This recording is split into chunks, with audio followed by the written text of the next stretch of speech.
അമേരിക്കയുടെ ഒരു ഭീഷണിക്കും ഇന്ത്യ വഴങ്ങില്ല എന്നുള്ളതിൻ്റെ ഏറ്റവും വലിയ ഉദാഹരണമാണ് ഈ കഴിഞ്ഞ ആഴ്ചയിൽ 4 തവണയാണ് ട്രംപ് മോദിയെ വിളിച്ചത്. ഒരു കോള് പോലും മോദി എടുത്തിട്ടില്ല എന്നതിൻ്റെ തെളിവ് തന്നെയാണ് ഇന്ത്യ കുലുങ്ങില്ല, ഇന്ത്യ അനങ്ങില്ല. അതായത് ട്രംപിന്റെ ഭീഷണികൾക്ക് മുന്നിൽ ഒരു ഇഞ്ച് പോലും ഇന്ത്യ അനങ്ങില്ല എന്നുള്ള നിലപാട് സ്വീകരിക്കുന്നത്. ട്രംപ് പകരച്ചുങ്കം, അതായത് 25% നിന്ന് 50% ഉയർത്തിയപ്പോഴും കൃത്യമായി കാര്യങ്ങൾ സംസാരിക്കാം എന്ന് പറഞ്ഞുകൊണ്ടായിരിക്കാം ചിലപ്പോൾ മോദിയെ വിളിച്ചത്. മോദി പക്ഷേ പറയാനുള്ളതൊക്കെ കൃത്യമായി തന്നെ അമേരിക്കയോട് പറഞ്ഞിട്ടുണ്ട്. റഷ്യയുമായുള്ള എണ്ണ വ്യാപാരം ഒരു കാലത്തും ഞങ്ങൾ നിർത്തില്ല. അതിന്റെ പേരിൽ ഉണ്ടാക്കുന്ന പകരച്ചുങ്കത്തിന് എങ്ങനെ മറുപടി നൽകണമെന്ന് ഇന്ത്യക്ക് നന്നായിട്ട് അറിയാം എന്ന കൃത്യമായ നിലപാട് തന്നെയാണ് ഇന്ത്യ സ്വീകരിച്ചത്.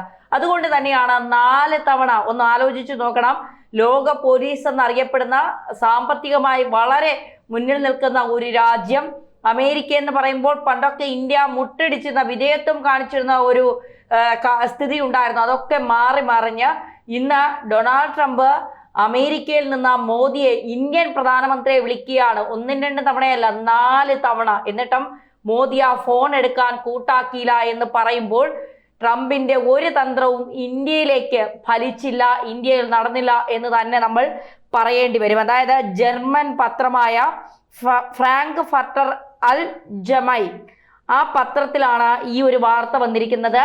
കഴിഞ്ഞയാഴ്ച 4 തവണ അമേരിക്കൻ പ്രസിഡന്റ് വിളിച്ചിട്ട് മോദി ഫോൺ എടുത്തില്ല എന്നുള്ളത്. ഇക്കാര്യം ഇന്ത്യൻ വിദേശകാര്യ മന്ത്രാലയം നിഷേധിച്ചിട്ടില്ല. അമേരിക്കയിൽ നിന്ന് ഇത്തരം ഒരു കാര്യം നടന്നിട്ടില്ല എന്ന് പറഞ്ഞിട്ടുമില്ല. അപ്പോൾ ഇത് തീർച്ചയായിട്ടും ട്രംപ് മോദിയെ വിളിച്ചിട്ടുണ്ട് എന്നുള്ള കാര്യത്തിൽ സംശയം വേണ്ട. അതായത് ജർമ്മൻ പത്രം ഫ്രാങ്ക്ഫർട്ടർ പറയുന്നത്, ഇത് നരേന്ദ്രമോദി ഫോൺ എടുക്കാത്തത് അദ്ദേഹത്തിന്റെ ദേഷ്യത്തിന്റെ ആഴം മാത്രമല്ല, തന്ത്രപരമായ ജാഗ്രതയും കൂടി മോദി ഇതിൽ കാണിക്കുന്നുണ്ട് എന്നുള്ളതാണ് ഇത് ചൂണ്ടിക്കാട്ടുന്നത്. മോദി ഫോൺ എടുക്കാത്തതിന്റെ പിന്നിൽ പകരച്ചുങ്കം ഏർപ്പെടുത്തിയതിന്റെ ഒരു ദേഷ്യമോ അല്ലെങ്കിൽ പെട്ടെന്ന് പ്രകടിപ്പിക്കുന്ന അതൊന്നുമല്ല. ഇത് തന്ത്രപരമായ മോദിയുടെ നീക്കത്തെയാണ്, ആഴത്തിലുള്ള ഒരു നീക്കത്തെയാണ് ഇത് ചൂണ്ടിക്കാണിക്കുന്നത് എന്നുള്ളതാണ്. 25 വർഷത്തോളം ഇരു രാജ്യങ്ങളും ചേർന്ന് വളർത്തിയെടുത്തിയ ഇന്ത്യ-US ബന്ധമാണ് ട്രംപ് തകർത്ത് തരിപ്പണമാക്കി കളഞ്ഞത് എന്നുള്ളതാണ് ഇപ്പോൾ നമുക്ക് മനസ്സിലാക്കാൻ കഴിയുന്നത്. മൈ ഫ്രണ്ട് എന്ന് വിളിച്ചുകൊണ്ട് നരേന്ദ്രമോദിയെ ചേർത്ത് പിടിച്ച US പ്രസിഡന്റ് ഡൊണാൾഡ് ട്രംപ് ഒരുപക്ഷെ ഡീപ് സ്റ്റേറ്റിന് വഴങ്ങേണ്ടി വന്നു. ഇന്ത്യയുടെ ഭരണകൂടത്തെ തകർക്കാനായി നിൽക്കുന്ന ഡീപ് സ്റ്റേറ്റിന് മുന്നിൽ ഇന്ത്യയുടെ വ്യാപാര മേഖലയെ ആദ്യം തകർത്ത് പിന്നീട് ഇന്ത്യൻ ഭരണകൂടത്തെ തകർക്കാം എന്നുള്ള ഡീപ് സ്റ്റേറ്റിന്റെ ഒരു നീക്കത്തിൽ ട്രംപും കുടുങ്ങി എന്നുള്ളതാണ്. ഈ ഡീപ് സ്റ്റേറ്റിനെ ഇല്ലാതാക്കുമെന്ന് പറഞ്ഞുകൊണ്ട് അധികാരത്തിൽ വന്ന ട്രംപ് ഇപ്പോൾ ഡീപ് സ്റ്റേറ്റിനൊപ്പം നിന്നുകൊണ്ട് ഇത്തരത്തിലുള്ള നടപടികൾ എടുക്കുന്നു എന്നുള്ളതാണ് ഏറെ വിചിത്രം എന്ന് പറയുന്നത്. അതായത് നേരത്തെ ട്രംപ് ഇത്തരം വ്യാപാര സംഘർഷങ്ങളിൽ, അതായത് ഇത്തരം പകര ചുങ്കമൊക്കെ ഏർപ്പെടുത്തി പല രാജ്യങ്ങളെയും തങ്ങളുടെ വരുതിക്ക് കൊണ്ടുവന്നിട്ടുണ്ട്. താൻ പറയുന്നത് കേട്ട് അടങ്ങി ഒതുങ്ങി മിണ്ടാതിരിക്കണം, അമേരിക്ക എന്താണോ പറയുന്നത് അത് കേട്ട് ചെയ്യുക എന്നത് മാത്രമാണ് നിങ്ങളുടെ ജോലി എന്ന് പറഞ്ഞുകൊണ്ട് ഇത്തരം പകര ചുങ്കങ്ങൾ ഏർപ്പെടുത്തിക്കൊണ്ട് പല രാജ്യങ്ങളെയും അമേരിക്ക തങ്ങളുടെ വരുതിക്ക് വരുത്തിയിരുന്നു.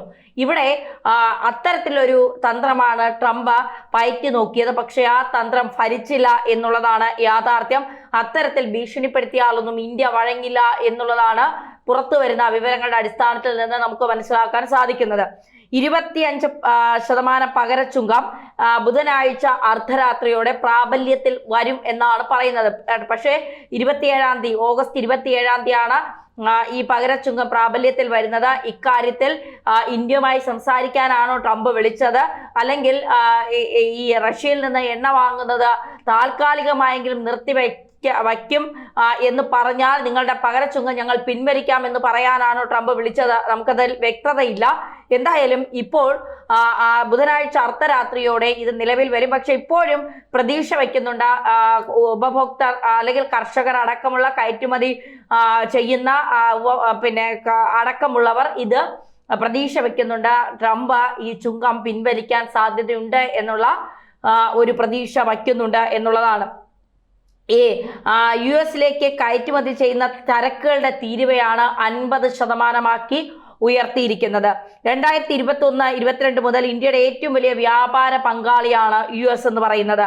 $1,31,800, അതായത് 11.54 ലക്ഷം കോടി രൂപയുടെ ഇന്ത്യൻ രൂപയുടെ 14.54 ലക്ഷം കോടി ഇന്ത്യൻ രൂപയുടെ ഉഭയകക്ഷി വ്യാപാരമാണ് ഇന്ത്യയും അമേരിക്കയും തമ്മിൽ നടന്നത് 2021 മുതൽ 22 വരെ. 2024 മുതൽ 25 വരെ ഇരു രാജ്യങ്ങളും തമ്മിൽ നടന്നത് $4,800 കോടി, അതായത് 4.27 ലക്ഷം കോടി രൂപ ഡോളറിന്റെ ഒരു വ്യാപാര ബന്ധമാണ് നടന്നത് എന്നുള്ളത്. അതായത് എത്രയൊക്കെ സമ്മർദ്ദം ഉണ്ടായാലും ഒരു തരത്തിലുമുള്ള പിന്മാറ്റത്തിന് തയ്യാറല്ല എന്നുള്ളതാണ്. നമ്മൾ നേരത്തെ പറഞ്ഞതുപോലെ 4,800 കോടി, 4.20 ലക്ഷം കോടി US-ലേക്കുള്ള ഇന്ത്യയുടെ കയറ്റുമതി 4.20 ലക്ഷം കോടിയാണ്. തുന്നിയ വസ്ത്രങ്ങൾ, തുണിത്തരങ്ങൾ, രത്നങ്ങൾ, ആഭരണങ്ങൾ, ചെമ്മീൻ, തുകൽ ഉൽപ്പന്നങ്ങൾ, ചെരുപ്പ്, മൃഗങ്ങളിൽ നിന്നുള്ള ഉൽപ്പന്നങ്ങൾ, രാസവസ്തുക്കൾ, വൈദ്യുത മെക്കാനിക്കൽ യന്ത്രങ്ങൾ എന്നിവയുടെ കയറ്റുമതിയാണ് തീരുവ വർധന ബാധിക്കുക. ഗ്ലോബൽ ട്രേഡ് റിസർച്ച് ഇനിഷ്യേറ്റീവിന്റെ കണക്ക് പ്രകാരം ഇന്ത്യൻ കയറ്റുമതിയുടെ 66%, അതായത് $6,020 കോടി ഈ മേഖലയിൽ നിന്നാണ്. എന്നാൽ മരുന്ന്, ഊർജോൽപാദനങ്ങൾ, ഇലക്ട്രോണിക് ഉൽപാദനങ്ങൾ എന്നിവയെ ഇത് ബാധിക്കില്ല. ഇന്ത്യയെ കൂടാതെ ബ്രസീലിനുമാണ് US 50% തീരുവ ഉപയോഗിച്ചിട്ടുള്ളത്. യുക്രൈനിലെ റഷ്യയും തമ്മിലുള്ള യുദ്ധം അവസാനിപ്പിക്കുന്നതിനായി സമ്മർദ്ദം ചെലുത്താനാണ് അവരുടെ വ്യാപാര പങ്കാളിയായ ഇന്ത്യക്ക് തീരുവ ഏർപ്പെടുത്തിയതെന്നാണ് വൈറ്റ് ഹൗസിന്റെ വാദം. അതായത് റഷ്യയിൽ നിന്ന് ഇന്ത്യ എണ്ണ വാങ്ങുന്നു, ആ എണ്ണ വാങ്ങുന്ന പണം കൊണ്ടാണ് റഷ്യ ആയുധങ്ങൾ വാങ്ങുന്നത്, ആ ആയുധങ്ങൾ കൊണ്ടാണ് റഷ്യ യുക്രൈനെ ആക്രമിക്കുന്നത്. അതുകൊണ്ട് ഇന്ത്യ എണ്ണ വാങ്ങാതിരിക്കുമ്പോൾ റഷ്യക്ക് പണം കിട്ടാതെ വരും. കാരണം ഉപരോധം ഏർപ്പെടുത്തിയിരിക്കുകയാണല്ലോ അമേരിക്ക, അതുകൊണ്ട് പണം കിട്ടാതെ വരും. അങ്ങനെയാകുമ്പോൾ റഷ്യ ആയുധങ്ങൾ വാങ്ങില്ല, അപ്പോൾ ഉക്രൈനെ ആക്രമിക്കാം. ഉക്രൈനെ ആക്രമിക്കാതിരിക്കും. ഇതാണ് ട്രംപ് കാണുന്ന കിനാശേരി. പക്ഷേ ആ തന്ത്രത്തിലേക്ക് മോദി വീഴുന്നില്ല എന്നുള്ളതാണ് യാഥാർത്ഥ്യം. US-ൽ നിന്ന് എത്ര സമ്മർദ്ദമുണ്ടായാലും ഇന്ത്യയിലെ ചെറുകിട സംരംഭകരുടെയും കർഷകരുടെയും പശുപാലകരുടെയും താല്പര്യങ്ങളെ ഹനിക്കുന്ന ഒന്നിനും വഴങ്ങില്ല എന്നാണ് പ്രധാനമന്ത്രി നരേന്ദ്രമോദി പറയുന്നത്. ബുധനാഴ്ച അർദ്ധരാത്രി 12:01 മുൻപ് US വിപണിയിൽ എത്തുന്നതിനായി ക്ലിയറൻസ് ലഭിച്ചതോ സംഭരണശാലകളിൽ നിന്ന് വിപണിയിലേക്ക് നീങ്ങിക്കൊണ്ടിരിക്കുന്നതോ ആയ ഇന്ത്യൻ ചരക്കുകളെയും ഇന്ത്യയിൽ നിന്ന് കപ്പലിൽ കയറ്റിയതോ അല്ലെങ്കിൽ US-ലേക്ക് പുറപ്പെട്ടിരിക്കുന്നതോ ആയ ചരക്കുകളുടെയും 50% തീരുവയിൽ നിന്നും ഒഴിവാക്കും. ട്രാൻസ്ഷിപ്മെന്റ് വിവരങ്ങൾ US കസ്റ്റംസ് വകുപ്പ് ഉദ്യോഗസ്ഥർക്ക് മുമ്പാകെ സാക്ഷ്യപ്പെടുത്തിയാലേ ഇളവ് കിട്ടൂ എന്നുള്ളതാണ്. അതായത് ട്രംപ് കടുപ്പിച്ചു തന്നെ നിൽക്കുന്നു എന്നുള്ളതാണ്. ഈ തീരുവ പ്രാബല്യത്തിലാക്കും, ഇതിൽ നിന്ന് ഒരു മാറ്റവും ഉണ്ടാകില്ല എന്ന ട്രംപ് നിലപാട് സ്വീകരിക്കുമ്പോൾ ഇന്ത്യൻ പ്രധാനമന്ത്രി നരേന്ദ്രമോദി പറയുകയാണ്, അങ്ങനെ കീഴടങ്ങാൻ ഞങ്ങൾ തൽക്കാലം ഉദ്ദേശിച്ചിട്ടില്ല. ഇപ്പോൾ നമ്മളിവിടെ നോക്കുമ്പോൾ ട്രംപ് ഇത്തരത്തിൽ കടുത്ത നിലപാടെടുക്കുമ്പോൾ ഇവിടെ റഷ്യയും ചൈനയും ഇന്ത്യയും ഒരു വലിയ ശക്തിയായി വളർന്നു വരും.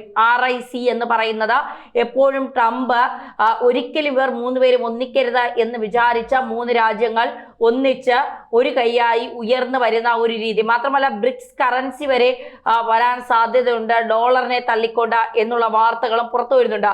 ഇന്ത്യയെ കൂടുതൽ ചൊടിപ്പിച്ചാൽ ഒരുപക്ഷെ ഇന്ത്യ ഏതൊക്കെ തരത്തിലുള്ള നീക്കങ്ങൾ നടത്തുമെന്നുള്ള കാര്യത്തിൽ അമേരിക്ക പോലും പ്രതീക്ഷിക്കാത്ത ഒരു വലിയ തിരിച്ചടി ഇന്ത്യയിൽ നിന്ന് ലഭിക്കാൻ സാധ്യതയുണ്ട്. അതുകൊണ്ട് ട്രംപ് ഈ വ്യക്തമായ ഒരു രാഷ്ട്രീയക്കാരനല്ലെങ്കിൽ ട്രംപ് ഒരു ബിസിനസ്സുകാരനാണ്. അപ്പോൾ ഇന്ത്യയെ പിണക്കിയാൽ, ഇന്ത്യയുമായുള്ള വ്യാപാര ബന്ധത്തിൽ ഉലച്ചിൽ സംഭവിച്ചാൽ അത് അമേരിക്കയ്ക്ക് കൂടി ദോഷമാണ് എന്ന് മനസ്സിലാക്കിക്കൊണ്ട് ഒരുപക്ഷെ വലിയ രീതിയിലുള്ള ഒരു നീക്കത്തിന് തയ്യാറാകാൻ അമേരിക്ക ശ്രമിക്കും. അത് ഒരുപക്ഷെ താരിഫ് പിൻവലിച്ചുകൊണ്ടുള്ള ഒരു നീക്കമായിരിക്കും. ഇപ്പോൾ അമേരിക്കൻ പ്രസിഡന്റ് ട്രംപ് പറഞ്ഞിട്ടുണ്ട്, പാകിസ്ഥാനുമായുള്ള ഈ ചർച്ചയിൽ വീണ്ടും പാകിസ്ഥാനെ വലിച്ചിഴച്ചുകൊണ്ട് ഇന്ത്യയും അത്തരത്തിൽ, അതായത് ഓപ്പറേഷൻ സിന്ദൂരുമായി ബന്ധപ്പെട്ട ചില വിഷയങ്ങളിൽ വീണ്ടും പ്രതികരണം നടത്തിക്കൊണ്ട് ട്രംപ് രംഗത്തെത്തുന്നുണ്ട്. നൊബേൽ സമ്മാനം മാത്രം മുന്നിൽ കണ്ടുകൊണ്ടാണ് ട്രംപ് ഇപ്പോൾ തന്റെ നിലപാടുകൾ എടുക്കുന്നത് എന്നുള്ളതാണ് യാഥാർത്ഥ്യം. ആ നിലപാടുകളിൽ കൂടെ നിൽക്കാൻ ഇന്ത്യ ഒരിക്കലും തയ്യാറാകില്ല. കാരണം ട്രംപിന്റെ ഇത്തരം നീക്കങ്ങൾ ഇന്ത്യയെ സാമ്പത്തികമായി കൂടി ബാധിക്കും, ഇന്ത്യൻ വിപണികളെ ബാധിക്കുമെന്ന് ഇന്ത്യക്ക് നന്നായിട്ട് അറിയാം. അതുകൊണ്ട് റഷ്യയിൽ നിന്ന് ഇന്ത്യ എണ്ണ വാങ്ങി, അസംസ്കൃത എണ്ണ വാങ്ങി അത് ഇന്ത്യയിലെ റിഫൈനറികളിൽ സംസ്കരിച്ച് അത് പല രൂപങ്ങളിലാക്കി പല രാജ്യങ്ങളിലേക്ക് ഇന്ത്യ വിൽക്കുകയാണ്. അങ്ങനെ വിൽക്കുമ്പോൾ ഇന്ത്യക്ക് കിട്ടുന്ന വലിയൊരു എന്താ പറയുക ലാഭമുണ്ട്. ആ ലാഭമാണ് ഇന്ത്യ വലിയ രീതിയിൽ ഉപയോഗിക്കുന്നത്, നമ്മുടെ വിപണികൾ ശക്തമാക്കുന്നത്. അവിടെ ട്രംപിന്റെ ഭീഷണിയൊന്നും വിലപ്പോകില്ല എന്നുള്ളത് നരേന്ദ്രമോദി തെളിയിച്ചു കഴിഞ്ഞു. അങ്ങനെയൊന്നും ഇന്ത്യയെ കുലുക്കാൻ ആരും വരണ്ട, ഇന്ത്യ കുലുങ്ങില്ല. 4 തവണ വിളിച്ചിട്ടും ഇന്ത്യ ഫോൺ എടുത്തിട്ടില്ല എങ്കിൽ അത് ട്രംപിനുള്ള മറുപടി തന്നെയാണ്. ഇങ്ങോട്ട് പണി തന്നാൽ 18ന്റെ പണി അങ്ങോട്ടും തരാൻ ഞങ്ങൾക്കറിയാം.